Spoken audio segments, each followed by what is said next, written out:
AI, जब भी ये शब्द सुनते हैं तो दिमाग में क्या आता है? किसी हॉलीवुड फिल्म का सुपर स्मार्ट रोबोट या कुछ और? सच तो ये है कि एआई कोई एक चीज है ही नहीं, बल्कि इसके कई अलग अलग रूप हैं।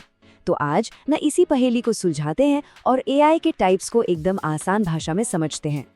देखिए, एआई को समझने के लिए सबसे पहली और सबसे जरूरी बात यही है कि सारे एआई एक जैसे नहीं होते। हर एआई का अपना एक लेवल होता है, अपनी एक खासियत होती है और हाँ, अपनी एक सीमा भी होती है। और बस इसी फर्क को समझना एआई की दुनिया में हमारा पहला कदम है। तो शुरुआत करते हैं उस एआई से जिससे हम सब रोज मिलते हैं, भले ही हमें इसका एहसास हो या ना हो। ये है नैरो एआई, जिसे कभी कभी वीक एआई भी कहा जाता है। असल में यही वो टेक्नोलॉजी है जो हमारी डिजिटल जिंदगी को चला रही है। तो ये नैरो एआई आखिर है क्या भला? मतलब सीधी सी बात है, ये वो एआई है जो सिर्फ एक ही काम करने में माहिर होता है। उसे बस एक ही काम के लिए बनाया गया है, उसी के लिए सिखाया गया है। समझ लीजिए कि वो अपने काम का चैंपियन है, लेकिन उस काम के बाहर बिल्कुल जीरो। अरे, इसे समझने के लिए कहीं दूर जाने की जरूरत ही नहीं है। अपनी रोज की जिंदगी में ही देखिए ना, हमारे फोन का फेस अनलॉक वो कैसे सिर्फ हमारा ही चेहरा पहचानता है। या जब गूगल पर कुछ टाइप करना शुरू करते हैं और वो पहले ही समझ जाता है कि हम क्या ढूंढने वाले हैं। यूट्यूब की वीडियो रिकमेंडेशंस, कस्टमर केयर वाले चैटबॉट्स या फिर हमारे वॉइस असिस्टेंट, ये सब के सब नैरो एआई के ही तो बेहतरीन उदाहरण हैं। तो ये तो हो गई आज की बात, नैरो एआई की कहानी। पर एआई की दुनिया बस यहीं तक नहीं है। अब जरा भविष्य में झांकते हैं उन आइडियाज की तरफ जो हम अक्सर साइंस फिक्शन फिल्मों में देखते हैं और सोचते हैं, वाह, क्या ये सच होगा? यहाँ पर सामने आते हैं दो बड़े नाम, जनरल एआई और सुपर एआई। अब जनरल एआई या कह लें स्ट्रॉन्ग एआई वो कॉन्सेप्ट है जो इंसानों की तरह सोच सके, सीख सके और कई अलग अलग तरह के काम कर सके। फिलहाल ये सिर्फ रिसर्च की दुनिया तक ही सीमित है। और फिर आता है सुपर एआई।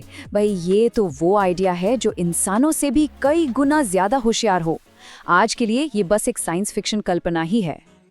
वाह, भविष्य की ये बातें सुनने में तो बड़ा मजा आता है ना?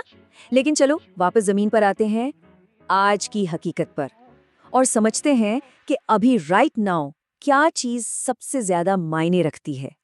और देखिए, इस पूरी बातचीत का जो सार है ना, जो सबसे जरूरी बात है वो ये है, आज हम अपनी दुनिया में जिस भी एआई का इस्तेमाल कर रहे हैं वो लगभग सबका सब नैरो एआई है। तो वो जो फिल्मों में दिखाते ना, वो अभी हकीकत से कोसों दूर है। ये आंकड़ा देखिए जरा, 99%। मतलब सोचिए, आज इस्तेमाल होने वाला लगभग हर एआई सिस्टम सिर्फ एक खास काम के लिए बनाया गया है। ये एक बहुत बड़ी सच्चाई है और इसे समझने से एआई को लेकर हमारा नजरिया बिल्कुल साफ हो जाता है। तो कुल मिलाकर क्या बातें ध्यान में रखनी हैं? चलो फटाफट देख लेते हैं। पहली बात, एआई के कई लेवल्स होते हैं। दूसरी, हर एआई सुपर स्मार्ट नहीं होता, मतलब सब कुछ नहीं कर सकता। तीसरी, ज्यादातर एआई सिर्फ अपने एक काम में एक्सपर्ट होते हैं। और चौथी और सबसे जरूरी बात कि इसके बारे में एक क्लियर समझ होना ही सबसे अच्छा है। लेकिन अब यहाँ एक और भी दिलचस्प सवाल उठता है। अगर एआई को खास काम करने के लिए ट्रेन किया जाता है, तो ये सीखने का जो प्रोसेस है वो आखिर काम कैसे करता है? मतलब एआई असल में सीखता कैसे है? हाँ, बड़ा मजेदार सवाल है ना? इसका जवाब हम जानेंगे अपनी अगली बातचीत में।